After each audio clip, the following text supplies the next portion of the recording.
Look, I opened this jar of rotten baby food, and well, a butterfly came out. Do you not see the and I is it irony in this where it's like you will get on my case saying I don't know how to dress and put things together and then come to me and ask for my opinion on what you should wear.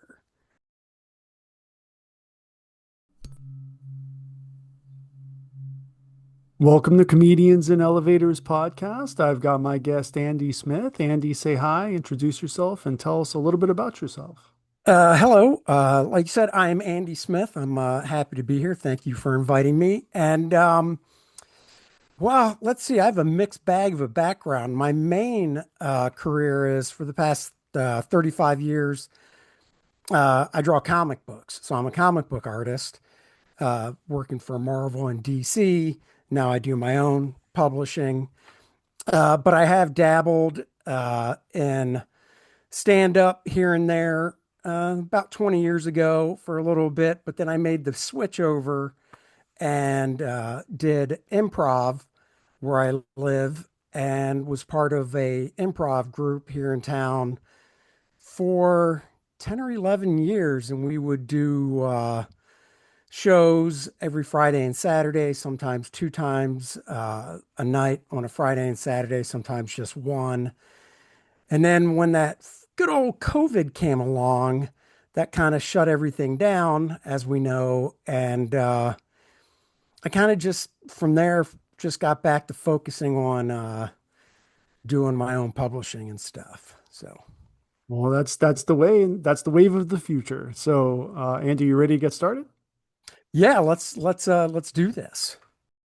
Listen, to my regular listeners, I know you don't like when at the beginning of these conversations I ask you to subscribe. None of us like it. I don't like saying it. I don't like it being in here. But it's frustrating. You know what else is frustrating?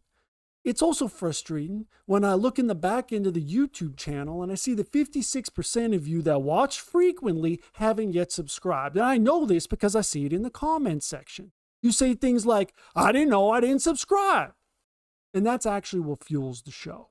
Basically, it's like you're making a donation to the show.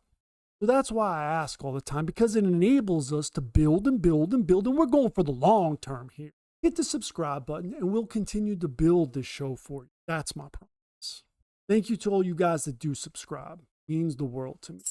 All right. So the whole point of the podcast is to compare and contrast the comic versus the comedian.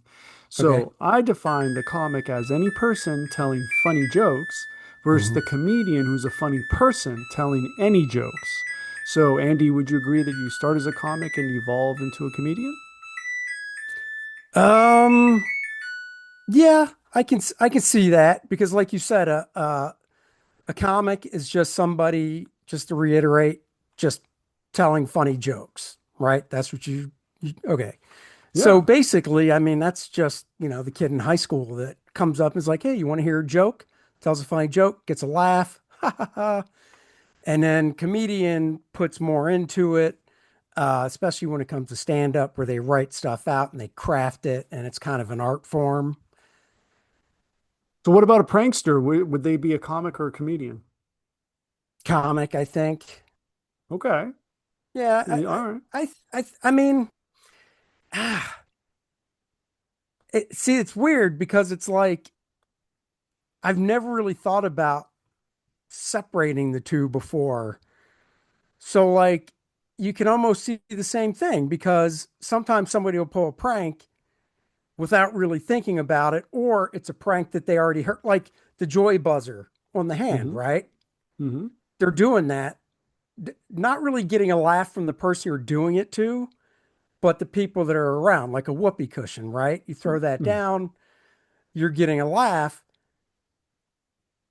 I would That's say not really that props. thought out compared Yeah, to, well, you didn't think it through too much, right? Because it's a prop that you bought and it's already been right, used before.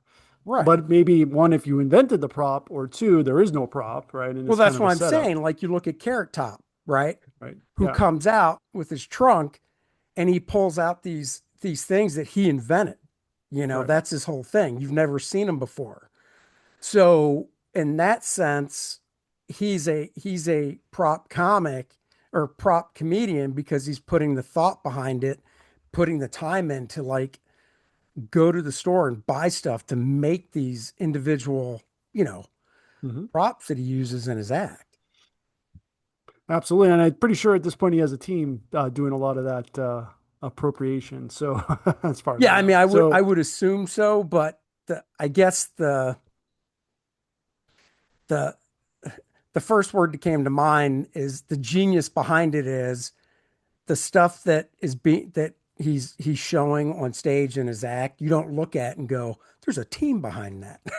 right. In a Yeah, it way, doesn't seem that way. Yeah. yeah. Especially the way he throws it. He's like, ah, that one sucks, throws it away. So, Right. how about, right, punching up versus punching down? So, where do comics versus comedians subscribe to this? And let me put it in some historical context. Did a jealous medieval prince become the first comedian by killing the court jester? Oh, um, possibly. I think I think comics.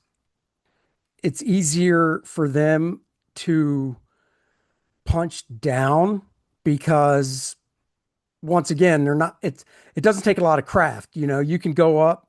I always kind of relate it to high school, right?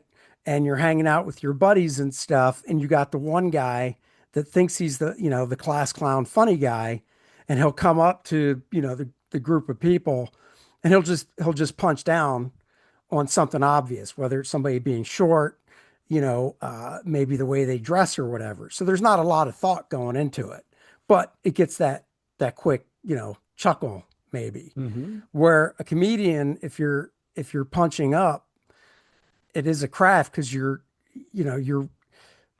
don't know if it's going to work right out of the gate. You know, busting on somebody like last night, Kevin Hart roast. So many jokes about how tall he is. He's short. You know, that doesn't really take a lot. It's pretty obvious. You know, Well, I mean, you uh, got to expand on that, right? Yeah, you can.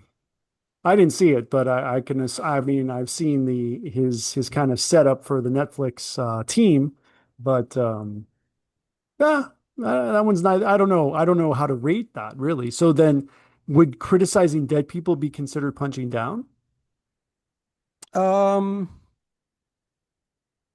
I think it really comes to how what you're saying, how, see, I'm saying how it's written because that's how my mind works when it comes to stuff is, you're writing it out. I think it comes down to what it is you're saying about the person, you Mhm. know? Um, I I think, yeah, I mean, you can, you know, I don't know why I just thought of George Washington and then like, the first thing that came to mind with him is, wooden teeth. Is that true? I don't even know if that's true. That could just be something I heard way, way back. Beady, But beady, beady. you know what I mean? But I mean, if you're making a joke about that, I don't really think it's punching down, you know, on them. Well, that's a good call out. I mean, you can invent a whole story of how that happened, which is not true. So I don't know, inventing, rewriting history in that sense, I think might be punching down. I don't, you tell me, would you consider that should be another Yeah, I question? guess if you're rewriting history, then Or yeah, you're it's punching filling in the down. If you're blanks? if you're making stuff up Right. about, whatever dead person, celebrity, whoever that you want to make fun of, Abe Lincoln getting shot, that's obviously true.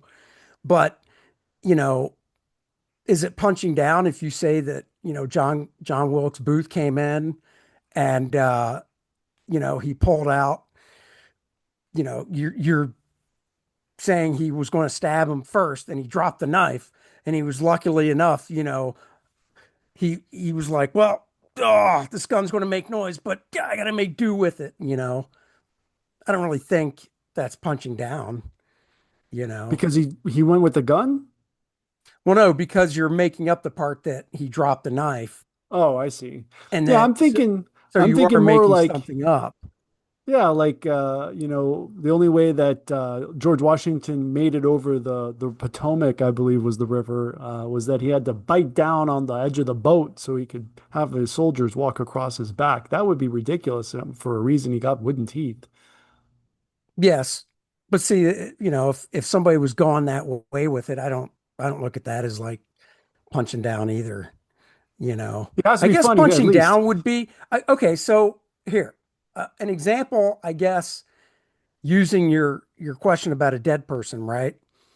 Um, I'm just going to say, you're making a joke about a dead person that was, mentally deficient, right?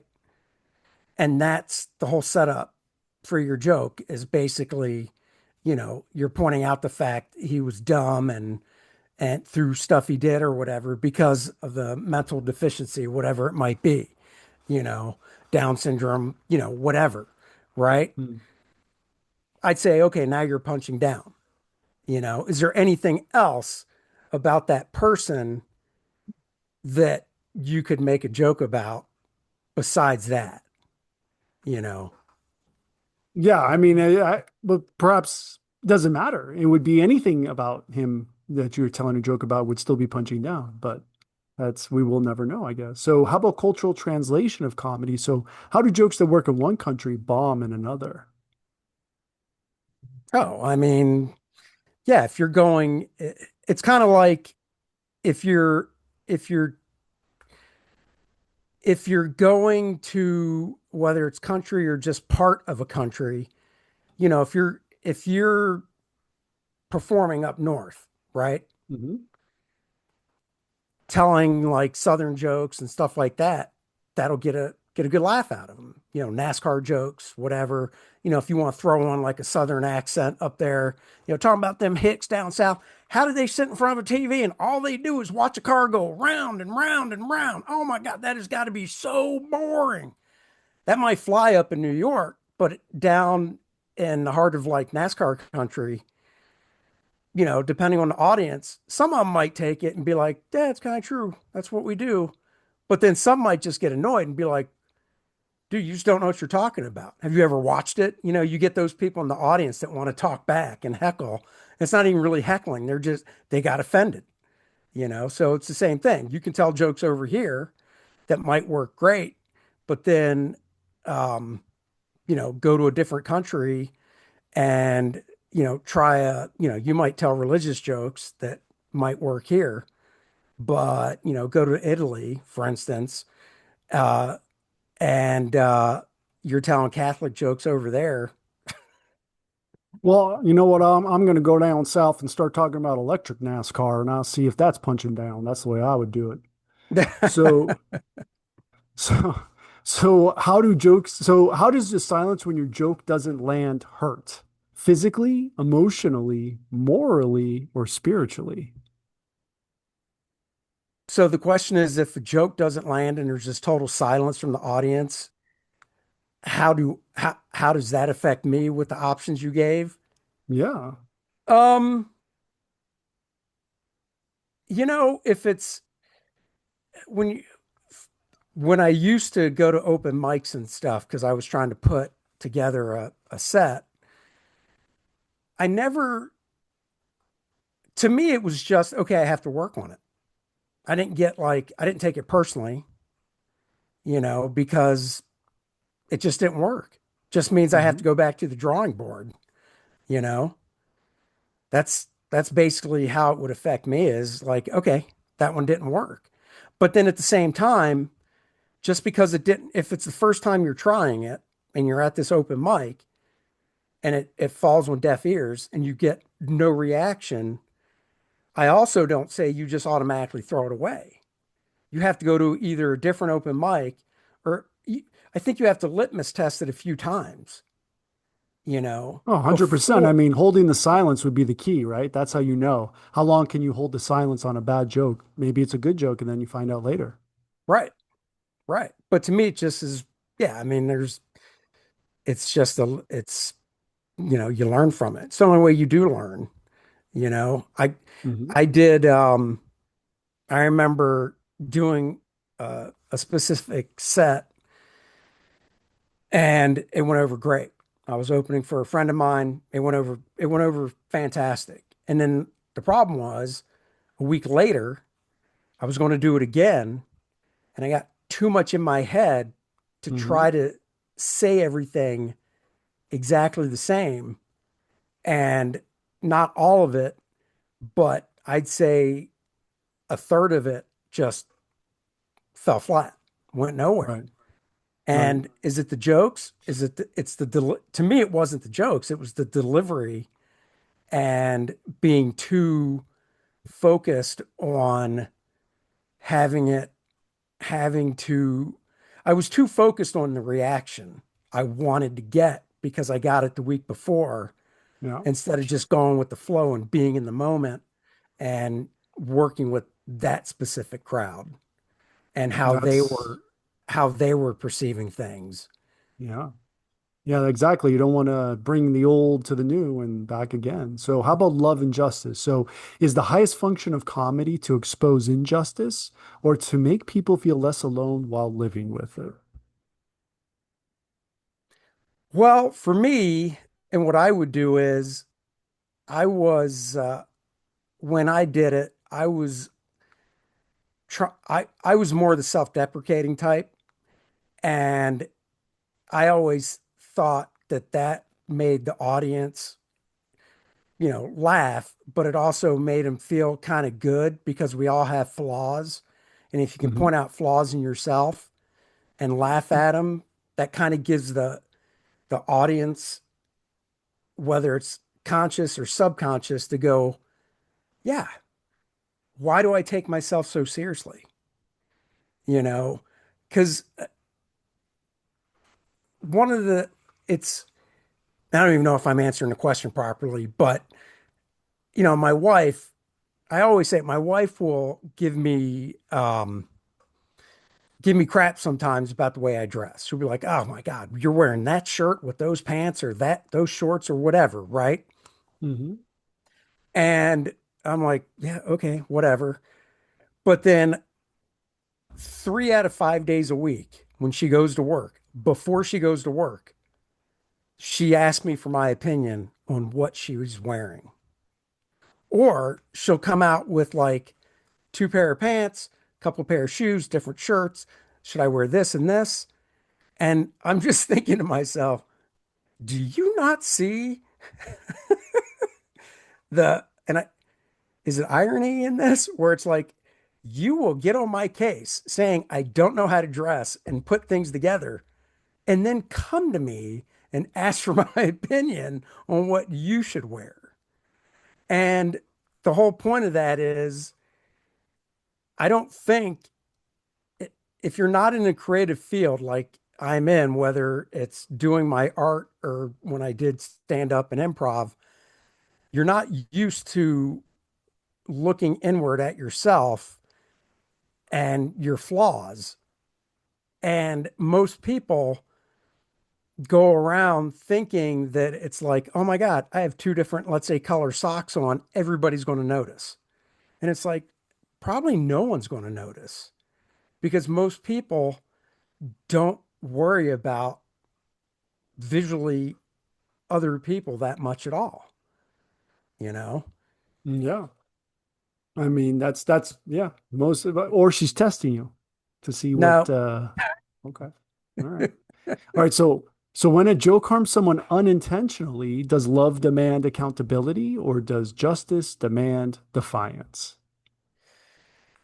um, I've never felt any accountability if I told a joke and somebody in the audience, you know, got offended by it, um, just because you can't please everybody. You know, Right.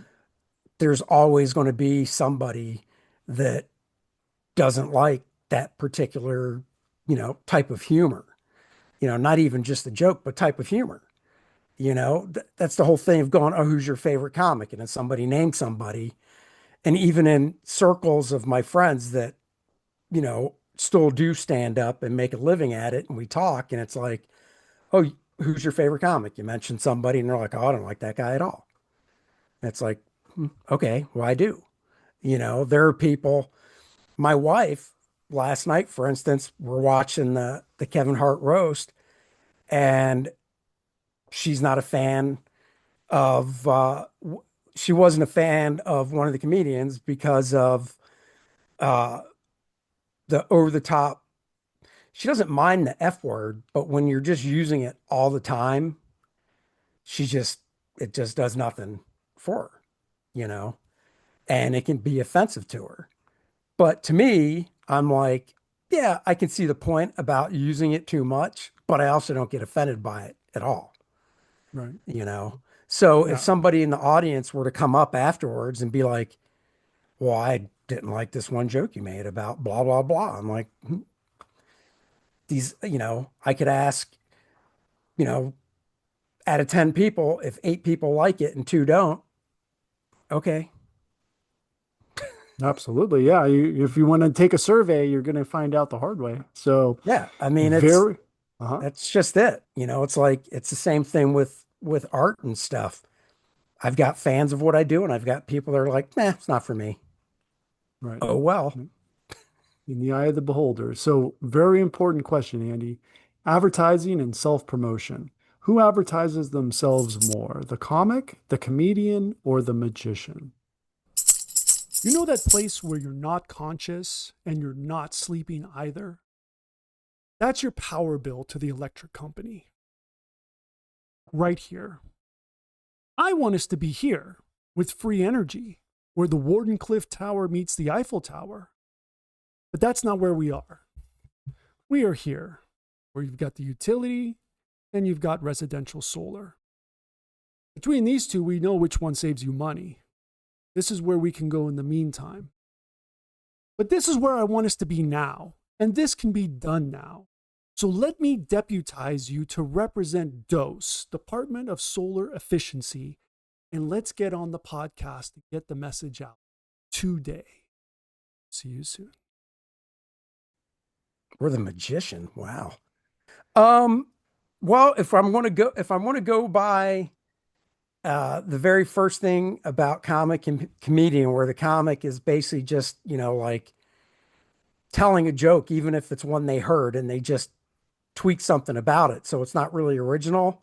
I don't think, to me, a comic going by that definition is kind of like a hobbyist. They're not trying to make a living out of it. A comedian, that's their brand, the type of comedy they do, whether it's blue humor, which is not made for TV, or wait, no, I'm sorry. I gotta take that Certain back. TVs, maybe cable. No, yeah, blue's not made for TV. It's the quote unquote dirtier humor. Yeah, I mean cable, not talking about. Or, um, it's I mean, that's their brand. A magician, that's a good question. Because actually a friend of mine is a is a stand-up comedian magician. Um, I think when it comes to a magician and a comedian and going by, like I said, my definition of a comedian is somebody going out, getting paid to do it, going up on stage, writing their own material, just like a magician crafts his own tricks and stuff. To me, it's equal when it comes to their advertising and their brand, you know, All right. because your brand, sure, a magician, I guess it could be easier for a magician in a way because their show is more visually based. So you'll definitely, when it's something visual, people, if I walk out of a magic show, I'll at least I will remember more because it was visual. So it's burned more into my brain than something I heard, you know. Right. So uh yeah, I would say magician's probably better when it comes to branding and advertising. I All think a right. comedian can do it if, and this was just something I remember. when I started, they were like, what you wear on stage matters. So you kind of want to be consistent with it, All right, whether absolutely. that's Yeah, you want them to see your photo and know you're going to be the same person when they go to your show, right. right? Jeans and t-shirt, like Steve Jobs always wore what? Black t-shirt, black pants, whatever. Turtleneck. Turtleneck. That's it. Yeah, Yeah. turtleneck. So, So that's their brand. Andy, what don't you want me to know about you? What don't I want you to know about me? God, I think I was going to say I beat myself up relentlessly about my work, and after doing it for 35 years, I'm still just, my own worst critic. But that goes with anybody, I think, that's a creator. So, uh, I have a people look at me and they're like, "Mike, man, you're in such good shape. You must, you work out, you eat right, and all that," which is true when it comes to working out. And I try to eat right, but I have a massive sweet tooth and I have a drawer back there that has candy in it that I dive into at least once a day. All right, so you got a little vice. Oh Well, you yeah. should put one. You should put one on the desk, and every time you take a candy, you stick your finger in and give it a twist. Yeah, So that'll slow it down. So, um, Andy, are you ready to enter the multiverse? sure. All right. Board game Zoomcast, play versus performance. So you have to choose an avatar. So if comedy were a board game Zoomcast, are you competing as the colorist avatar, adding tone, mood, and shading, or the Foley artist avatar, building punchlines with soundscapes and timing? Ooh, that's a very good question. I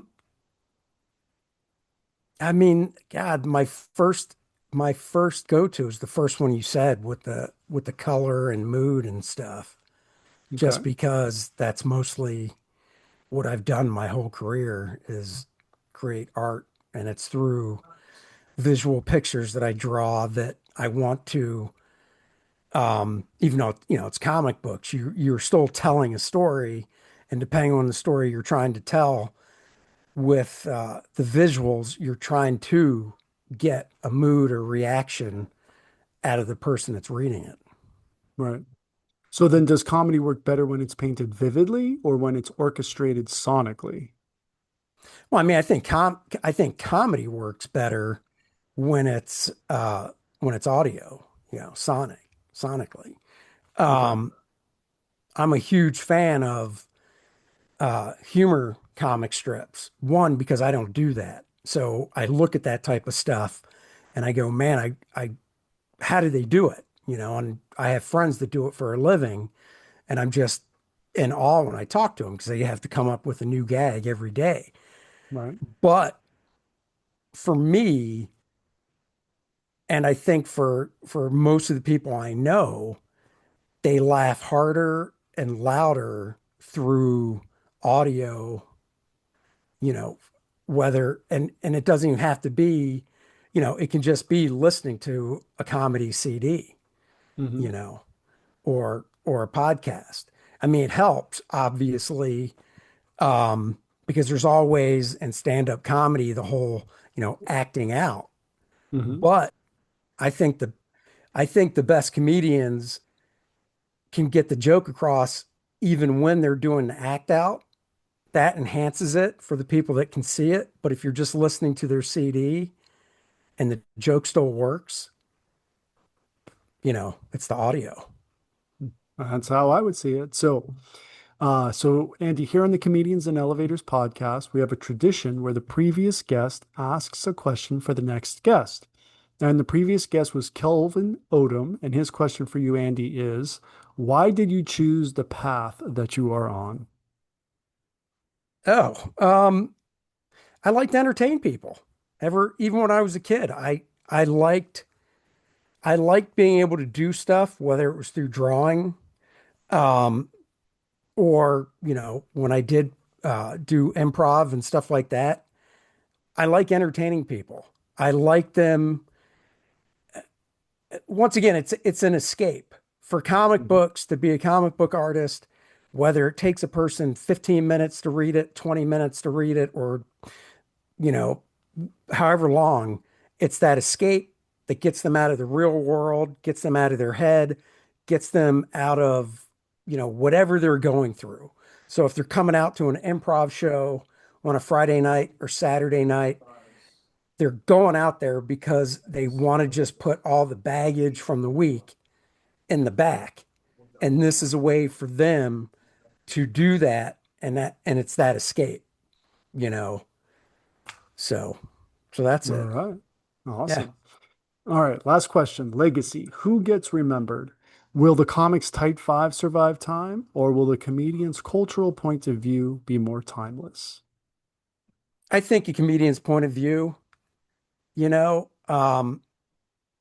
I can I can think of specific comedians like George Carlin, um, Richard Pryor, uh, Steve Martin, and their unique takes on what's going on. You know, Hmm. those to me, I think will stand out more. You know, I mean, like I said, if somebody just takes a joke that they heard, and just retells it, that joke lasts. But if you go, oh, that's cool, who's the originator of that joke? I don't know. You know what Right. I mean? Whereas if you pull out something from George Carlin, and it's the one of the ones that comes to mind, and at the time he said it, but you still remember it was the whole the 7 words. You can't say. On TV, yeah. And he had that huge, yeah, on TV, and he made this great routine out of it. But um, it stands the test of time. That the sad part is it wouldn't work anymore because a few of those words you hear just on on regular network TV. You That's true. know, so Yeah, I mean, you got new ones that don't even make sense, so we'll say those are forbidden, but that's because we don't know what they mean. right. So, Andy, where can everybody find you online? Oh, Andy Smith Art is for Instagram. That's for X. Facebook, you can search my name. I've got a business page and my personal page, and then andysmithart.com, of course, as well. So, and Awesome. the YouTube channel, which just search Andy Smith Art and you'll find it. Awesome. Awesome, Andy. Well, thank you so much for being my guest. And for everyone, please like and subscribe, and we'll see you in the next one.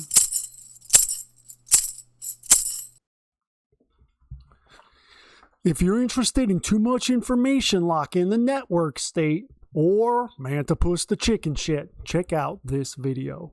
Or is it this one right here? Well, either way. Lizard.